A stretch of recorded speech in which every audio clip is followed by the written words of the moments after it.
Bambanci biyar tsakanin jima'i da cin gindi da duk wani mai aure ya kamata ya sani. Sanin bambancin nasu abu ne mai matukar muhimmanci da ya kamata a ce ka riga ka sani ma tun kafin yanzu. Amma abin takaici ba iya kai ba iya samari da 'yan mata ba, har akwai ma'aurata da yawa da ban sani ba. Domin wasu ma'auratan na ta yin cin gindi a tunanin su jima'i suke, yayin da wasu ma'auratan kuma ke ta yin jima'i a tunanin su cin gindi su kuma suke. Idan jima'i kake yi amma kana tunanin cin gindi kake, abu ne mai kyau, amma duk da haka ya kamata ka san bambancin nasu. Amma idan cin gindi kake kuma tunanin jima'i kake, to kai abu ne da ya kamata a tausaya ma da ko kama matuka, domin kana cikin babban duhu na rashin sani. Bayan nan kuma ga babbar illar da cin gindin da kake a tunanin jima'i kake yi yake yi ma da baka sani ba. Saboda haka jima'in kake yi ko cin gindi yana da matukar muhimmanci ka biyo mu har karshen bidiyon nan don sanin ainihin bambancin nan nasu guda biyar, domin kuma ka kiyaye kanka da iyalinka daga illar da rashin sanin bambancin nasu yake da shi ga lafiyar ku, da kuma hadarin sa na iya lalata rayuwar jima'in ku da zai iya yi. Amma da farko ma dai ba abin mamaki bane idan ka ce baka yi tsammanin suna da bambanci ba in ba a wajen faɗa ba, saboda duk kusan mutane haka suke tunani, wanda a zahiri kuma samsam ba haka bane, domin bambancin wajen yin da faɗar tasu ba iya harshen Hausa kadai ma yake ba, yana nan har a cikin sauran harsuna da yaruka daban-daban. Misali a turanci jima'i fassararsa shine sex, yayin da cin gindi kuma a turanci shine fucking. Amma abin karin mamakin shine a Hausan da turancin da sauran manyan yaruka zaka samu jima'i yana da sanannun suna guda biyu zuwa sama da haka, yayin da cin gindi kuma yake da sanannen suna guda ɗaya kacal. Misali, karin sanannen sunan da jima'i yake da shi a Hausa shine saduwa, a turanci kuma karin sanannen sunan sex shine making love, yayin da fucking da cin gindi kuma ba su da wani sauran sanannen suna da za a iya cewa. Amma dakata, shin kun san me yasa duk hakan? Well, idan kuna son ku sani to kai mana like din bidiyon nan yanzu, ka kuma saurara kaɗan domin zan bayyana muku, kuma za ku sha mamaki matuƙa na sanin dalilin. Amma yanzu bari in fara da bayyana muku wannan binciken searches ɗin da mutane suke yi, domin ina son ku fara gane wani abu daga ciki. Wanda binciken shine data daga Google Trend da YouTube ta nuna ana samun kimanin mutane 6,000 duk wata da suke searching ɗin kalmar jima'i a Google da YouTube search, inda kuma wa'annan su ne shafukan farko na search result ɗin kalmar jima'i.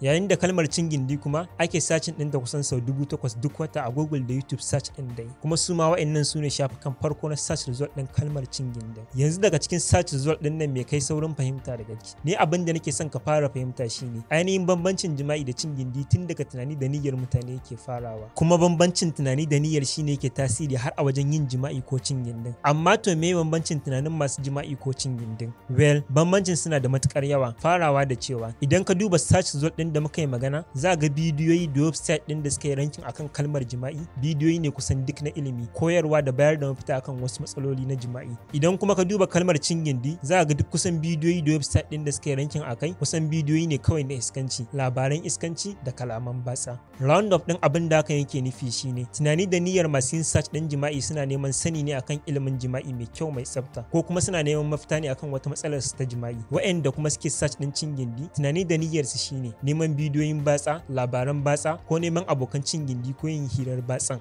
To yadda tunani biyun nan ya bambanta a kwakwalwa, haka ma a wajen aiki yake da gagarumin bambanci. Amma duk da haka zai yi ma matukar wahala ka iya bambance jima'i ko cin gindi a wajen aikatawa, in dai ba kana da ilimin jima'i ba ko experience ɗin abubuwan da suka shafi jima'i sosai ba. Alal misali, karuwai, yan bariki, porn stars da wa'inda suka karanci jima'i su ne kadai za su iya nuna ma ko koya ma bambancin nasu cikin sauki. Kuma maganar gaskiya, in dai ba aikace ba zai yi matukar wahala ka iya gane bambancin nasu duk da bayanin da za a yi ma, domin practical yake bukata ba theory ba. Amma akwai kananan alamomi guda biyar da idan ka kiyaye to za a iya cewa ka dan san bambancin nasu, kuma sanin alamomin nan zai iya taimakawa wajen kare ka daga fadawa aikata cin gindi a tunanin jima'i kake. Wanda alama ta biyar din ita ce ilimi. Masu yin jima'i mutane ne da suke neman ilimin jima'i ta hanya mai kyau, ba ta hanyar kallon bidiyoyin batsa ba, karanta labaran batsa ko ji daga wajen abokan banza ba. Idan mutum na kallon bidiyoyin batsa, abu ne da yake shi yin koyi da su wajen aikatawa, domin shi a tunaninsa jima'i suke yi, wanda kuma duk kusan fina-finan batsa da labaran batsa cin gindi kawai suke yi ba jima'i ba. Alama ta hudu ita ce soyayya. Jima'i yana faruwa ne kadai tsakanin masoya masu son junansu. Duk yayin da babu soyayya tsakanin masu yin jima'i biyu, to tabbas cin gindi kawai suke yi ba jima'i ba, ko da kuwa ma'aurata ne. Alama ta uku ita ce yarda. Duk yayin da kai jima'i ta hanyar tilasta mutum ba tare da ya so ba, ko ba tare da tayar da sha'awar mutum ba, to cin gindi kawai kai, ko da kuwa akwai aure tsakanin. Alama ta biyu ita ce gamsuwa. Duk yayin da ka kasa gamsar da mace, ko kuma ita macen ta kasa gamsar da namiji a wajen jima'i, to cin gindi ne kawai ya faru ba jima'i ba. Alama ta ɗaya kuma ita ce damuwa. Duk yayin da kai jima'i ba tare da damuwa da yanayi ko jin daɗin abokiyar jima'in taka ba, to cin gindin ta kawai kai ba jima'i ba. Idan kana son yin jima'i na hakika, to ka kalli wannan bidiyon yanzu. A ƙarshe kuma ina so in ce wannan shine kaɗan daga alamomin jima'i da cin gindi na zahiri da zaka iya sani. Idan kai subscribe din channel ɗinmu kana kuma kallon bidiyon mu, ilimin jima'in ka zai ƙaru sosai, har ka zo kana iya bambance su a wajen hanyoyin, ka kuma zo kana iya yin kowannensu a zahiri. Ka kalli wannan bidiyon din yanzu don sanin sunnonin jima'i. Bidiyon zai ƙayatar da kai insha Allah. Fatan alkhairi. Bisalam.